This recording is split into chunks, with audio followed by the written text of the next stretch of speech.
Hello दोस्तों, एक बार फिर से आप सबका स्वागत है एमएस कोचिंग के अपने चैनल पर। तो आज हम देखेंगे दोस्तों question most important questions and answer, जो कि हिस्ट्री डिसिप्लिन का है बीए प्रोग्राम वालों के लिए, यानी कि जो 6 सेमेस्टर में पढ़ रहे हैं, 3rd ईयर के छात्र हैं, एसवाल और एनसी वेब। साथ में ये रेगुलर वालों के लिए भी इम्पॉर्टेंट है दोस्तों। जो इस पेपर का नाम है वो है issues in 20th century in world history second. ठीक है दोस्तों, चलो फिर एक बार देख लेते हैं इसके मोस्ट इम्पॉर्टेंट क्वेश्चन आंसर जो पेपर में पूछे जाएंगे। उसका फॉर्मेट देख लेते हैं, हम उसका आंसर कैसे करेंगे। तो चलिए बिना देरी करते ही एक बार हम शुरुआत कर लेते हैं।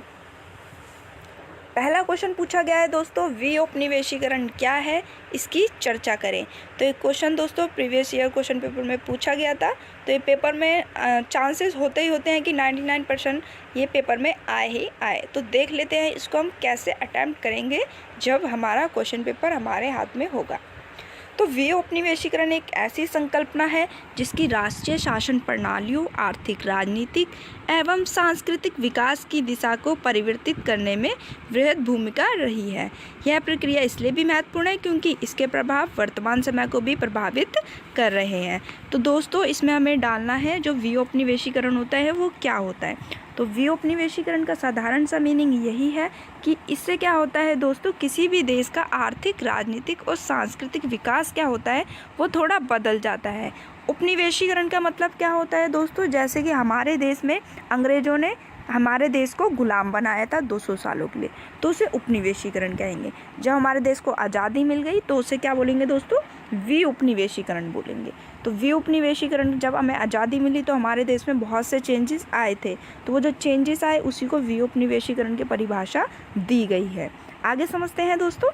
आगे जो है दोस्तों हमारा लगभग 17वीं शताब्दी के बाद से यूरोपीय साम्राज्य जैसे कि पुर्तगाली, डच और स्पेन को जहाज निर्माण तकनीक और समुद्री यात्रा में नवाचार की प्राप्ति हुई। यानी कि जो ये देश है दोस्तों, जो यूरोप के देश है, उन्हें पता चल गया था कि जहाज कैसे बनाना है, कैसे चलाना है और दूसरे देशों में कैसे जाना है।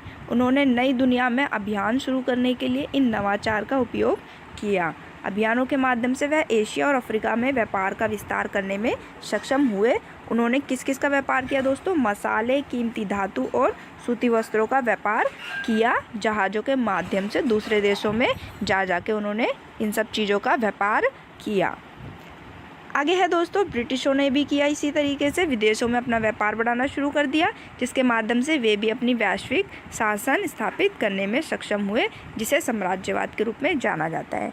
तो दोस्तों जो उपनिवेशीकरण होता है उसका दूसरा नाम साम्राज्यवाद होता है। साम्राज्यवाद आप समझ ही गए होंगे, जब ब्रिटिशों ने हमारे भारत पर कब्जा किया तो उसे साम्राज्यवाद का नाम दिया गया। ऐसे ही अन्य देशों में जब जैसे फ्रांस, स्पेन ने कब्जा किया तो उसे साम्राज्यवाद का नाम दिया जाता है। आगे बढ़ते हैं दोस्तों। आगे हमें लिखना है कि प्रथम विश्व युद्ध के बाद से ही साम्राज्यवादी शक्तियों का सूर्य डूबना शुरू हो गया। जब पहला विश्व युद्ध हुआ, इस वजह से क्या हुआ दोस्तों, बहुत ज़्यादा माल और जान की हानि हुई। इस वजह से क्या हुआ, जो साम्राज्यवादी शक्तियाँ थी वो थोड़ा कमज़ोर हो गई। यह संयुक्त राज्य अमेरिका में उत्पन्न हुए महान आर्थिक अवसाद के कारण तेज हो गया। तो अमेरिका में क्या हुआ था दोस्तों, 1929 में क्या हुआ था, बहुत ज़्यादा आर्थिक तंगी आ गई थी। इस वजह से भी क्या हुआ, ये जो यूरोपीय शक्ति थी वो थोड़ी कमज़ोर हो गई थी। द्वितीय विश्व युद्ध ने स्थिति को और ख़राब कर दिया, जिसने आर्थिक रूप से यूरोपीय शक्तियों को निचोड़ दिया। तो फिर जब दूसरा विश्व युद्ध हुआ, इससे तो और ही हालत ख़राब हो गई यूरोपीय शक्तियों की, जिस वजह से वो बहुत ज़्यादा कमज़ोर हो गई। तो हमारा द्वितीय विश्व युद्ध कब हुआ था दोस्तों, हमारा हुआ था 1939 से 1945 तक दूसरा विश्व युद्ध हमारा हुआ था। अब विउपनिवेशीकरण की प्रक्रिया स्टार्ट होती है दोस्तों कहाँ से, एशिया से। जब ब्रिटिश ने क्या करा, भारत को स्वतंत्रता दी। कब दी दोस्तों, 1947 में दी। 15 अगस्त 1947 को जब भारत को स्वतंत्रता मिलती है तो वहाँ से विउपनिवेशीकरण की प्रक्रिया स्टार्ट हो जाती है। तो सबसे पहले डीकोलोनाइजेशन शब्द का यूज़ जो है दोस्तों वो किसने किया था, 1936 में जर्मन अर्थशास्त्री मोरित्ज ने किया था। किसने किया था, मोरित्ज ने। अंतर युद्ध काल में किया था। इस सब का मजबूत राजनीतिक अर्थ है क्योंकि विशेष रूप से एशियाई और अफ्रीका देशों में औपनिवेशिक शासन के विघटन, विच्छेदन, पतन को समझने के लिए उपयोग किया जाता है। तो ये शब्द जो है बस इसलिए यूज़ किया जाता है, जो एशिया और अफ्रीका में औपनिवेशिक शासन चल रहा था उसके ख़त्म हो गया हो, उसके लिए यूज़ किया जाता है डीकोलोनाइजेशन, यानी कि विउपनिवेशीकरण। ठीक है दोस्तों। आगे है दोस्तों, द्वितीय विश्व युद्ध के बाद व्यूपनिवेशीकरण की प्रक्रिया ने गति एवं वेग प्राप्त किया, क्योंकि क्या हुआ था दोस्तों 1945 में, जैसे ही दूसरा विश्व युद्ध खत्म हुआ 1945 में 24 अक्टूबर को किसकी स्थापना होती है दोस्तों, हमारी स्थापना होती है संयुक्त राष्ट्र संघ की, यानी कि यूएनओ की स्थापना होती है। स्टार्टिंग में तो दोस्तों इसमें 51 देश होते हैं, लेकिन 1965 में 117 देश हो जाते हैं, जिसकी संख्या बहुत ज़्यादा बढ़ जाती है। ठीक है दोस्तों, आगे समझते हैं। अब दोस्तों जब भी हम व्यूपनिवेशीकरण वाला क्वेश्चन आएगा तो आपको अल्जीरिया का स्वतंत्रता संग्राम 100% डालना है, तभी आपको गुड मार्क्स मिलेंगे। ठीक है दोस्तों, तो अल्जीरिया का स्वतंत्रता संग्राम समझ लेते हैं एक बार। तो जो अल्जीरिया की आज़ादी की लड़ाई थी वो व्यूपनिवेशीकरण की प्रक्रिया से संबंधित है। ठीक है, सबसे विवादास्पद और दूषित रही है। इसमें क्या हुआ था दोस्तों, जो अल्जीरिया है इसमें फ्रांसीसियों ने क्या करा था, 1830 में आक्रमण कर अल्जीरिया पर कब्जा कर लिया था। ये कब्जा क्यों किया था, ओटोमन तुर्की साम्राज्य को हड़पने के लिए ही किया था। इसमें बढ़त हासिल करने के लिए फ्रांसीसियों ने इस पर कब्जा कर लिया था। ठीक है दोस्तों, तो क्या हुआ था, फ्रांस ने इसे औपनिवेशिक राज्य घोषित नहीं किया, मतलब कि ये नहीं बोला कि औपनिवेशिक राज्य रहेगा, बल्कि यही बोल दिया कि ये फ्रांस का एक महानगर रहेगा। जिसमें क्या हुआ दोस्तों, जिस वजह से जो फ्रेंच के लोग थे, यानी कि फ्रांस के लोग थे जो फ्रेंच लैंग्वेज बोलते थे, वो अल्जीरिया में बसना स्टार्ट हो गए। क्यों, क्योंकि लोगों को लगा ये तो हमारा फ्रांस का भाग हो गया, तो इसलिए वो अल्जीरिया में बसना स्टार्ट हो गए। और वो अल्जीरिया के लोग थे ना जो, वो उनकी तुलना में बहुत ज़्यादा अलग थे। उनका डिफरेंट कल्चर था, वो अलग कपड़े पहनते थे, अलग भाषा बोलते थे, अलग खान पान था। ठीक है दोस्तों, तो जो इन यूरोपीय बसने वालों को फ्रांस सरकार ने राजनीतिक और नागरिक अधिकार दिए, जबकि जिनकी जगह थी यानी कि अल्जीरियाई लोगों को उनके मूल अधिकारों से वंचित रखा गया। ठीक है दोस्तों, ये सब हुआ था इसमें। फिर क्या होता है दोस्तों, अल्जीरिया की आबादी में विविधतापूर्ण थी, क्योंकि इसमें तरह तरह के लोग रहते थे, जैसे बर्बर, अरब और तुर्की, 3 तरह के लोग शामिल थे इसमें।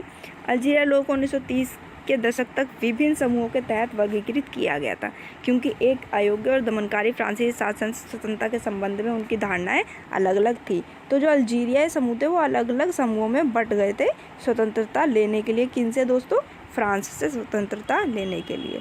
ठीक है दोस्तों, तो द्वितीय विश्व युद्ध के बाद फ्रांस पूरी तरह से नष्ट हो गया था, उसकी जो स्थिति बहुत ज़्यादा ख़राब हो गई थी। अब वो क्या चाहता था दोस्तों, पुनर्निर्माण करना चाहता था। फ्रेंच नेता इसे शक्ति और प्रतिष्ठा के प्रतीक के रूप में फिर से बनाना चाहते थे, जिसके लिए उन्हें आर्थिक सहायता हेतु विदेशी क्षेत्रों की ओर देखना पड़ रहा था। मतलब कि अब उन्हें लग रहा था कि हमें क्या करना पड़ेगा, विदेशी क्षेत्रों में निवेश वगैरह या फिर व्यापार वगैरह और ज़्यादा बढ़ाना पड़ेगा। अल्जीरिया में युद्ध के बाद की स्वतंत्रता की इच्छा उच्च स्तर पर थी, जबकि अल्जीरिया लोग क्या चाह रहे थे, वो हमें स्वतंत्रता चाहिए ही चाहिए।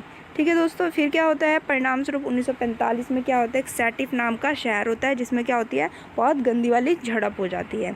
अल्जीरिया अब अपने देश में भेदभावपूर्ण व्यवहार के लिए तैयार नहीं था। अल्जीरिया वाले जो लोग थे, अब वो भेदभाव नहीं सह सकते थे।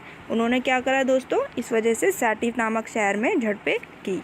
यूरोपीय समुदाय अल्जीरिया में अपने प्रभुत्व को त्यागना नहीं चाहते था, जबकि जो फ्रांस था वो बिल्कुल भी नहीं चाहता था कि अल्जीरिया हमसे अलग हो, या फिर अल्जीरिया का जो हमने प्रभुत्व जमा रखा है अल्जीरिया पे, वो हमसे छिन जाए।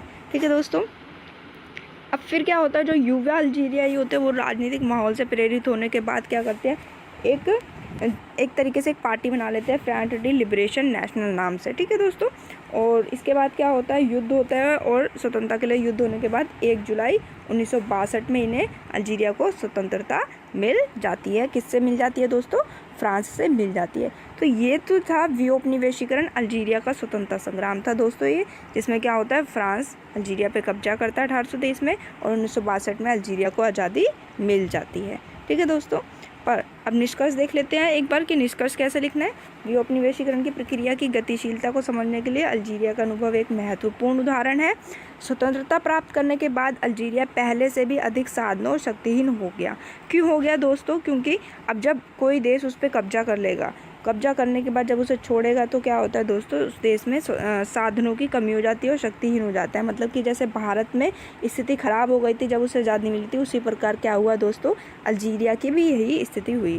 फ्रांसीसी सहायता में वृद्धि हुई, पर अल्जीरिया की हालत को देखते हुए बड़ी संख्या में लोग क्या हो गए, फ्रांस चले गए वापस।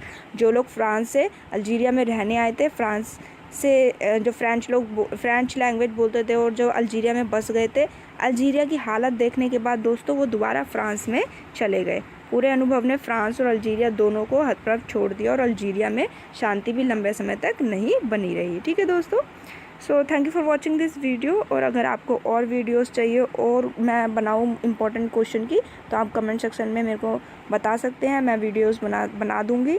और भी आपको वीडियोस देखनी है तो मैंने लिंक जो है डिस्क्रिप्शन में डाल दिया है, जो क्वेश्चन पेपर है और जो दोस्तों उनके आंसर्स हैं, आप वहाँ से जाके वो वीडियोस देख सकते हैं।